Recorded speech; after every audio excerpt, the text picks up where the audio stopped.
Welcome to part 2 of my Victorian ghost story project. In part 1, I showed you how I built the room, and in this video I'm going to show you how I made the ghost, the accessories, and I'm going to be telling you the story. I will make sure to leave timestamps in the description box below. The very first thing I'm going to show you today is how I made the ghost. She is mostly 3D printed with a few exceptions like her dress, so let's get started. Not about you. Can I do my video now? I started this process on a website called Desktop Hero. This is a website where you can create RPG type characters and print them with your 3D printer. There are humans, angels, skeletons, all sorts of things like that. Of course, to create a human ghost, I was going to need a human figure. While the proportions on these characters may not be perfect, for example, the hands are a little big for the rest of their body, I do like this website because you can change their pose. And this is what I was looking for in my ghost. I wanted a ghost that was holding out a set of keys, so I went through and I picked out the best position for my ghost to stand in. You can also choose clothing, hair. I went with the most minimal clothing because I wanted to build a dress on top of the 3D picture. You can also change how the hands are, which is really helpful, especially if you want your figure holding something. There are all sorts of bases, but for miniatures it's nice that you can go in and manually delete the base, leaving yourself with a 3D figure.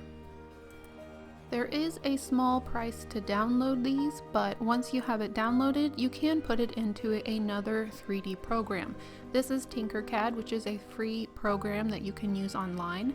What I did was I removed the bottom part of her body, leaving her upper torso because I don't want the legs to be shown. I want it to look as though she is floating.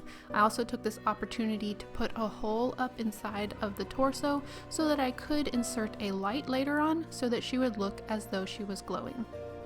I used my 3D resin printer in order to print her body. I made sure it was in 12 scale, and I mixed clear and white resin together so that it would create a material that would most likely diffuse the light. I wanted it to spread as far through her body as possible with one single light source because that's all I could fit within the torso. At the moment, I'm using some fairy lights just to test it out, but later on I will switch it out with an LED, which is a cooler color light. I'm using some white acrylic paint because I felt like the resin features weren't showing up enough, especially when the ghost was not lit up. I want to make sure that my scene is fun to view whether the lights are on or off. It actually has an interesting effect because when the lights are off, her eyes look brighter because of the white paint, but when the lights are on, they look darker because the white is blocking the light that's shining through her body.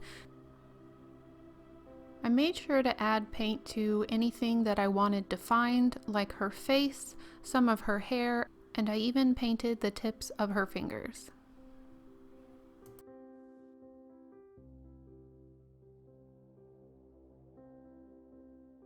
It's not the best paint job ever on her face, but when I'm working with just one solid paint color, I think it turned out pretty well for what I was going for. Now it's time to work on her dress. I wanted to come up with a material that would be as translucent as her body was, but I also wanted it to be different enough so you could definitely see the difference between her dress and her skin. I'm kind of making this up as I go along. I had never made a dress out of tissue paper. It's more stiff than typical fabric, but it's too delicate for me to do what I would normally do with paper, which would be to dunk it in water to kind of force it to do what I want it to do. So I was limited to delicately wrapping the tissue paper and kind of going with the angles that the tissue paper was creating for me. I started by constructing her skirt simply by wrapping it around her waist, and then once I got to the back it created a V, and I had to cut it to the shape I was looking for and put a seam down the back of the dress. Next, I moved on to the bodice, and I started with folding the paper, so I got a nice shape for the neckline. This was going to be the most important part of the bodice, so I wanted to make sure I had that correct before I even put it onto the doll. Once it was connected, I could start putting the rest of the pieces down flat against her body by adding glue. I added glue also underneath her arm, and then I just kept pressing the tissue paper into the glue wherever I added it. While this did force it into the general shape that I wanted it to be in, it also created quite a few wrinkles. Tissue paper wrinkles incredibly easy. It was also difficult to work around her arms because they're resin, they don't move at all. Next, I did my best to cover up her back. This is not near as important because it will be away from the viewer that's looking into the project, but I still wanted to make sure and do a complete job with the dress. I'm just creating a basic shape and then gluing each piece down slowly as I go. Before getting too far with the dress, I needed to make sure that I had, I guess what I'll call her flotation device, correct. This is part of a wire hanger. I bent it against the back of her back and down her dress. What I want to do is hide this piece within her dress. The dress is going to look like it's flowing down the stairs, and within the dress itself is going to be this wire that will be concealed. I glued it on with tacky glue, but I was afraid that that wouldn't be enough to hold her for many, many years. So I added some UV resin, and then I cured the resin, and then I am going over it again with some tacky glue and then wrapping around another piece of tissue paper just to reinforce this as best as I can. I've always called myself an over gluer, and this is the proof, but I don't want anything to fall apart when I'm not ready for it to fall apart. The piece of tissue paper that I wrapped around her back is also helping conceal some of the wrinkles that are on the front of her dress, and I'm using it as another feature on the dress itself. I didn't have a super exact version in mind, I just want it to look like the basic shape of a dress. And this is how it looks so far.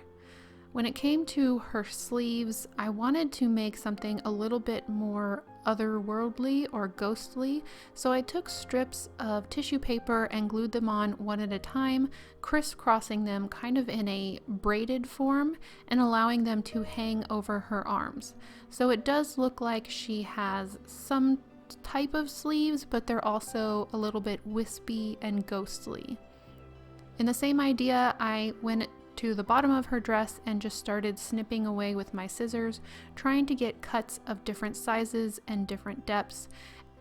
By making sure that her dress wasn't too perfect or making it a little raggedy really helped me out with the tissue paper and how much it kind of did its own thing. Also, adding water at the ends, at the bottom of her dress and along the bits that created her sleeves really helped. It caused the paper to not look so much like paper. It twisted, it turned, and it went in all sorts of directions, as you can see here. Also, I skipped the part where I had just laid several more layers onto the back of her dress, which covered up the wire. You can see it here. All I did was just kept layering until you could no longer see the wire. And it's really easy on the back of the dress just to keep going and adding. Now I'm taking just a little bit of color. It looks like it's dark brown, but it's just a tiny bit of color to add to her dress. And I think, I can't help but age things a little bit. Even if it's a ghost, I've got to age my ghost.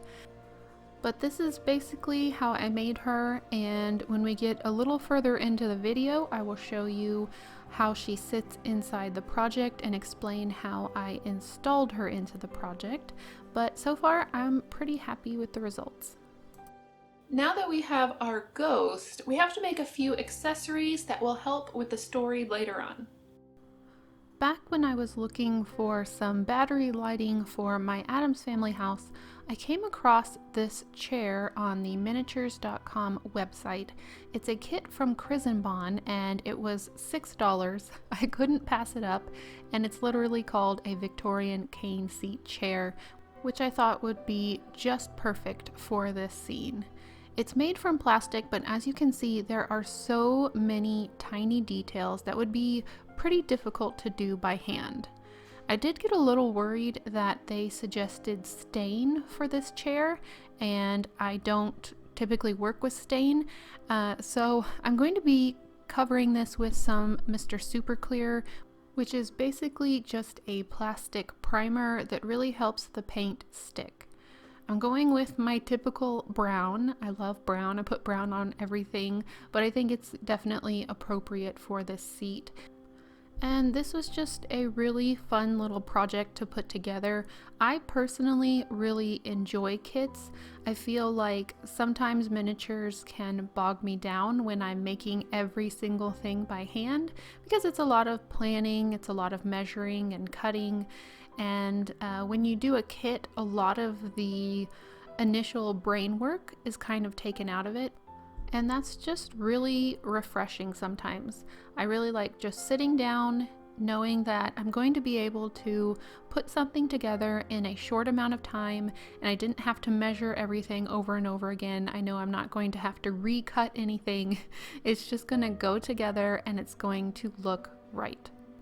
To put this together, I'm using some Gorilla Super Glue.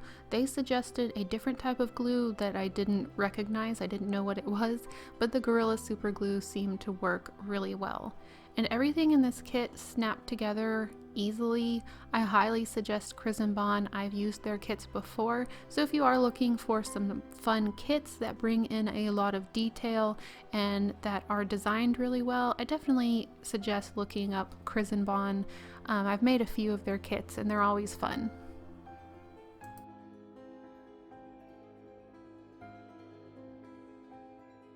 One of the details I really enjoyed about this kit were these little curved bars that go in the corners. I have a chair from this era that's been passed down through my family, and it has those bars, and one of them is loose constantly, so I enjoyed that detail very much.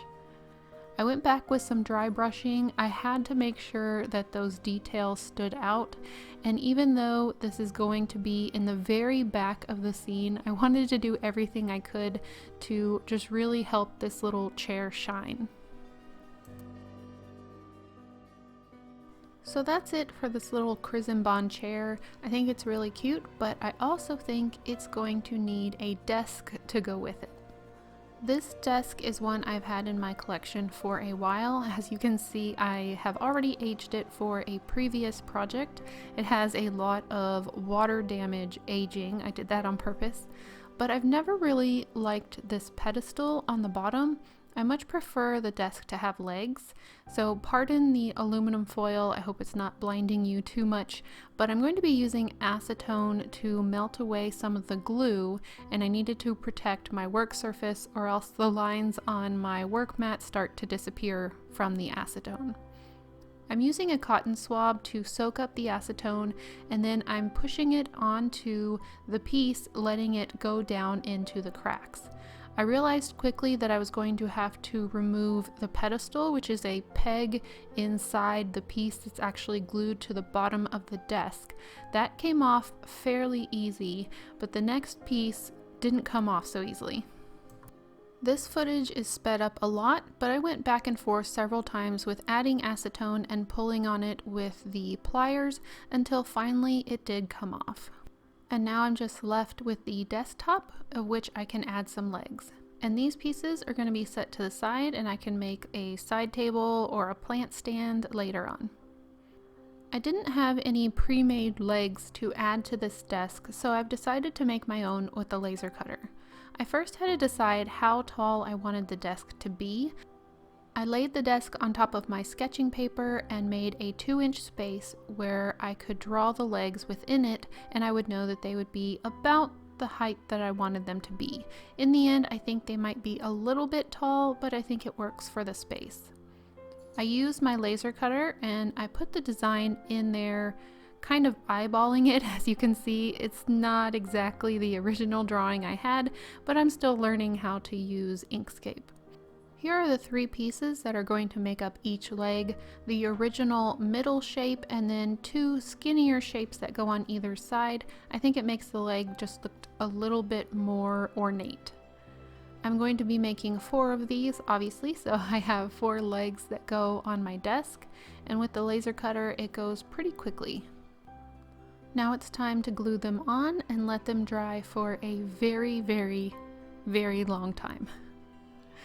Here's the legs once they've been glued on, and they're mostly straight. The one in the far left corner I think is a little bit crooked, but once it's placed in the scene I don't think anyone will notice, and I think over time furniture can get a little bit wobbly, so I'm going with that. I'm trying my best to match the original wood colors. It does help that there's quite a variation in wood colors in the original and that everything is aged. That means I can kind of put the general colors all over and everything will start to blend in together.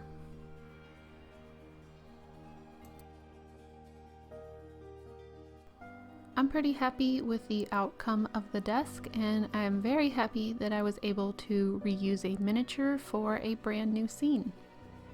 And I do think that it goes pretty well with the little chair. Of course, I used some of the same paint colors so they really work together, but I think they might have been meant for each other.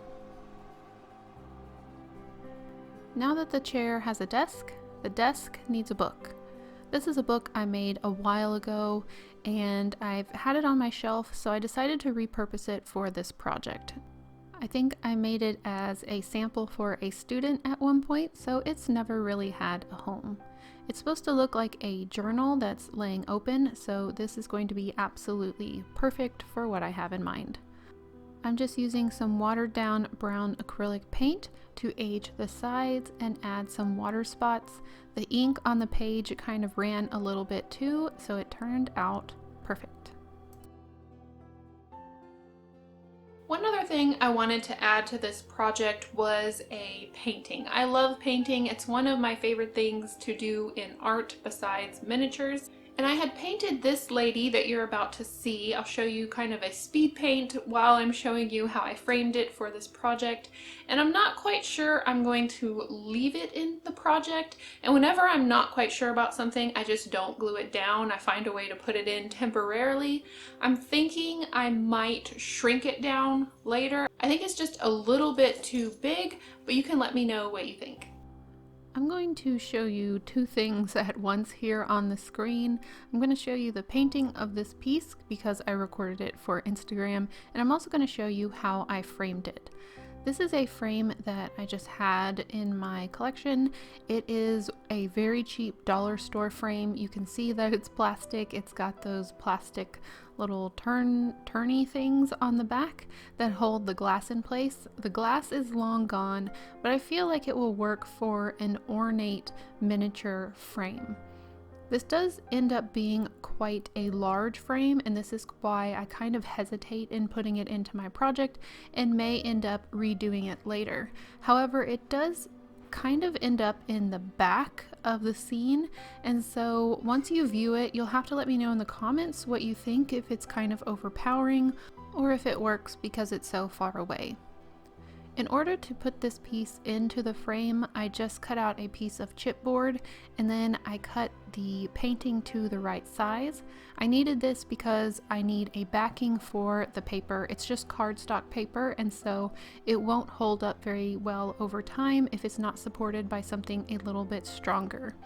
Then I added glue on the interior of the frame and glued my picture in place. Finally, all I had to do was add some Mod Podge so that I could protect the piece. I could have done that beforehand, but I forgot. And then I went back with some watered down brown paint and very, very lightly aged the piece so it looks like a painting that has been sitting in an abandoned room for quite a while. The final thing that I need to do before I can put everything inside Well, it's inside now, but like in the course of this video. Can you see this paw? You have to go. I will play with you soon. The final thing I had to do before I could put everything in place was to finish the top of the project. That's where I had a lot of exposed wires, and I really had to kind of figure that out before I could call this project done. This was the sad mess that the top of my project was.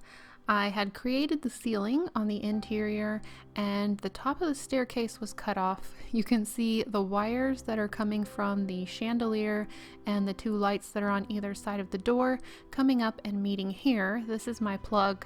And then I did go and put some trim around the edges that kind of match my Victorian interior, but I kind of ignored the very top of the project. And when this is on display, I do want it to look nice. I'm adding a piece of gator board to the top of the project. It's a little bit stronger than foam board, and I think it will hold up a little bit nicer over time. I cut it to size, and now I'm cutting a small hole in the corner because I want some light to go down the stairs as if a door is open at the top of the stairwell. I also need to add an edge around this piece. Basically, what I'm creating is kind of a hat that will sit on top of my project and cover up all the cords. I don't want to attach it permanently because I want to be able to get to the wires if I need to replace something. So I'm creating this hat that I can take on and off, and it will look nice when it's displayed but still allow me access. I made an inch wide trim of mat board that goes around the sides and the back, and then I did a 1/2 inch that goes across the front. The reason I did a 1/2 inch across the front is so that you can see my ceiling just a little bit better. I didn't want it to be covered up too much. So this is how it looks, and all that's left to do is add some brown paint so it matches. Now that all of that is finished, let's put it together. To turn the lights on in the room, all I have to do is plug it in, and then all 3 lights turn on. I really like the warmth that it brings to the room. The ghost is on a separate battery that works underneath the stairs. From here you can see how she is floating down the stairs. The wire goes down her back and it goes into the hole that you can see me create in part 1 of this series. The wires that work the LED light also go up in a similar fashion up underneath her dress into her torso, and all I have to do is turn on the battery for her to light up. I like how the cool light looks different from the warm light of the light fixtures, and I think it sets her apart from the rest of the room. You can also see her reflection in the window as she's coming down the stairs. I had a few comments asking about the locks and keys. Those are kits that I have in my store, and they're just pieces of paper that glue together to make those items. The first miniature I'm going to include is the desk. I think it fits really nicely underneath the stairs, and I'm going to add the chair slightly pulled out so the ghost would be able to sit down in the chair. And of course, the journal on top of the desk. I also had this pedestal that I was originally putting into the project. It had these dead flowers. I ended up not using it because, well, you'll see, the spider webs that I put in a little bit later get a little crazy and they don't really work anymore. I'm also going to be hanging up the portrait. It makes it really nice that I can still access behind the ceiling. It's going to be hanging at the top of the landing. I had several comments in the last video that I needed to rust my chains, and you are all so very right. I don't know how my chains got away with being so shiny for so long. I'm just going to be brushing them lightly with some brown and orange paint to get the right effect. Once everything was inside of the project, I wanted to try something that I've never tried before. I've talked about wanting to try it. I've talked about wanting real spiders to climb into my projects and make webs, and they hardly ever do. So I bought some Halloween webbing that the package is literally larger than my head and will last me probably the rest of my miniature career. I am going to be putting this in my project. I recently saw Black Magic Craft using these, and I took his advice of trying to stretch it really thin. I also had several people who had suggested hot glue webs, so I'm going to be using both techniques to see what I like and try and pull this scene together. Before starting on the final items that are going into my piece, I wanted to kind of practice on a piece that was just sitting off to the side. So my first instinct was to just pull at the webbing and kind of force it over the top of the furniture to see how it would act. And I did like how it was looking. As long as I got it thin enough, I felt like it looked okay in miniature. And it was really fun to try and mess around with the angles of the fiber strands to make them look like actual webs. Quickly, I learned that I was going to have to use some glue in order to get these to look right on furniture. While they do look really good when they're stretched out, I do not like the look. Oh, that's the leg for this piece of furniture. I only have one leg for it, so I just keep it inside the cabinet. Anyway, I have to keep them stretched out. The unstretched webbing has a very zigzag look to it, and it doesn't look very realistic. So everything is going to need to be webbed separately, making sure that I'm pulling the webbing pretty tight and then adding glue to places on the back of the pieces so it's not seen once it's put into the project. I did this first on the painting because I felt it was the easiest shape. On the desk, I went ahead and glued big chunks of webbing to different areas on the back of the desk. Once the glue had dried, all I needed to do was pull the webbing in interesting angles, trying to catch the webbing on corners of the desk that made sense. Spiders like to kind of swing from place to place, and so sometimes the webs can look a little chaotic. I want to make sure it's not all going in the exact same direction. This ended up being a very time-consuming process. At first, I thought I could just do this really quickly in like an hour. I was just going to be basically, pushing webs onto everything. But because the webs aren't actually sticky, I had to be the one that stuck down every single piece. That means a lot of dry time and a lot of patience. I think I could do it a little bit faster in the future, but for my first time using this type of webbing, I think it turned out okay. Here's how the desk looks. You can still see a little bit of wet glue, but that does dry in the end. Also keep in mind, I plan to do some larger webs going across the entire room, and so I'm not too concerned with the fact that the webs are only on one piece at this time. I also webbed the little plant stand, even though it doesn't end up in the project in the end. While all that was drying, I decided to try and add some spider webs to the light fixtures. To do this, I'm first adding some tacky glue in some inconspicuous places. I'm taking a large weft of spider webs, which as you can see is just stuck all over me at this point, and I'm going to pull it over the light fixture and just let it hang while the glue dries. Once the glue dries, I'm using some fabric scissors to cut through the webs, making it not as imposing. And then I can take the leftover strands and play with them until I like their placement on the light. I also wanted to add quite a few strands coming off of the banister for the stairs, so I'm pulling apart a piece of webbing and I'm adding glue to the very back of the stair banister. I'm going to take the unraveled part of the web and kind of push it into the glue and let that dry. Once it's dry, I can grab the other end of the webbing and pull it across the scene. At this point, I had glued the desk and the chair in place, and so I can start playing with the webbing, gluing it to the chair and the desk, knowing that they're not moving.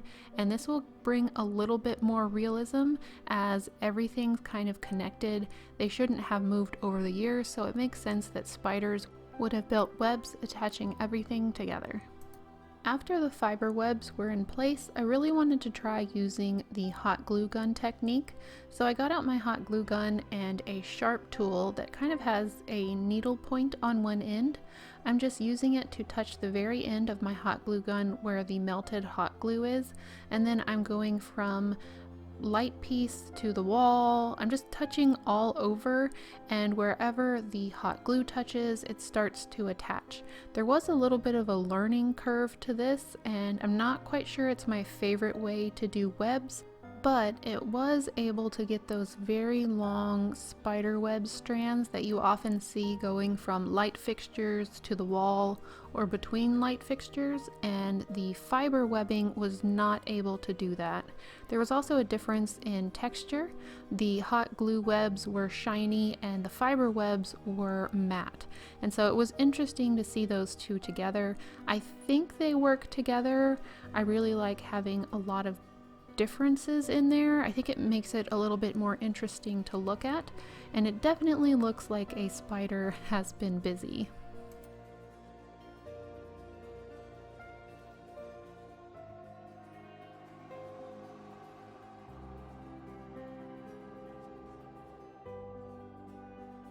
So that's it for the scene. Now it is time to tell you the ghost story, except it's not actually a ghost story. It is going to be a ghost journal entry. If you remember the journal that I put on the desk earlier, this is going to be the entry that the ghost writes just before she opens the door. This is how I'm going to end the video, so I'm going to go ahead and say thank you for watching, and I hope you enjoy the ghost's confession. Bye.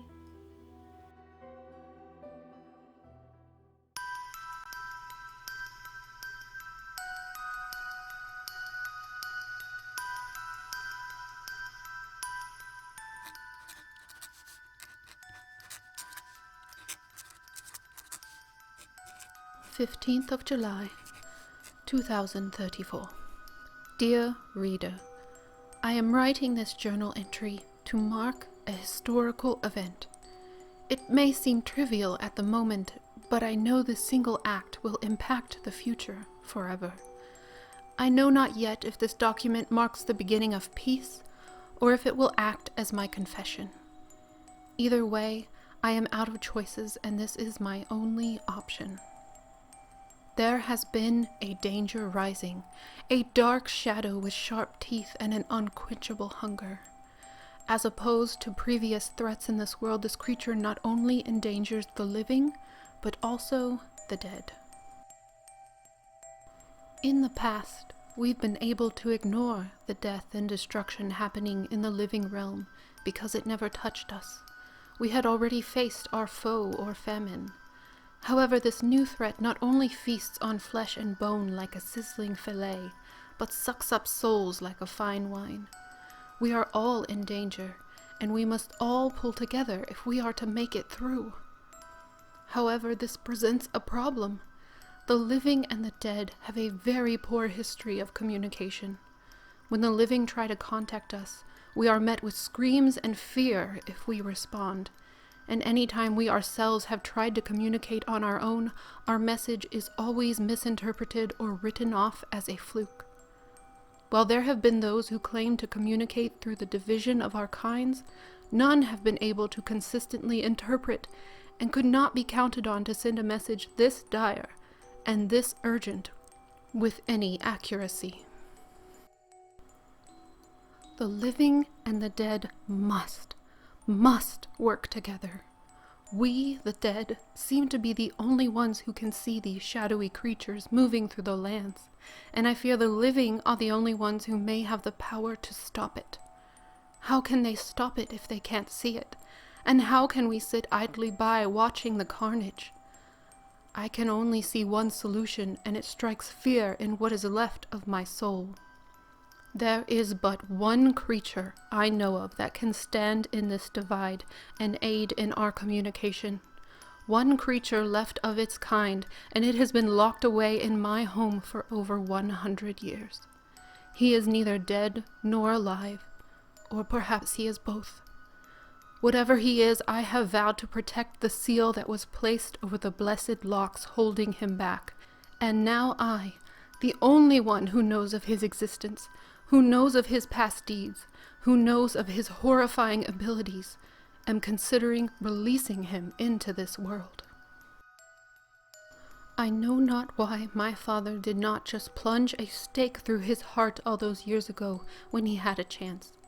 Even after what he did to my sister, what he turned her into, my father showed mercy. Or did he? I have heard this creature cry out this past century. He has cried out against my family name, against the door that somehow holds him back, and against the hunger that grows within his never-ceasing body.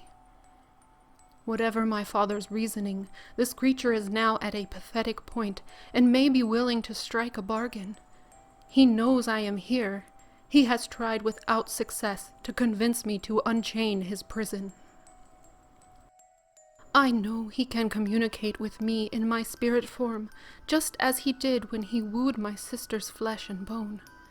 He can help, if he is willing. There is no turning back at this point. We have searched every avenue, haunted every home, and fiddled with every Ouija board, and nothing is working.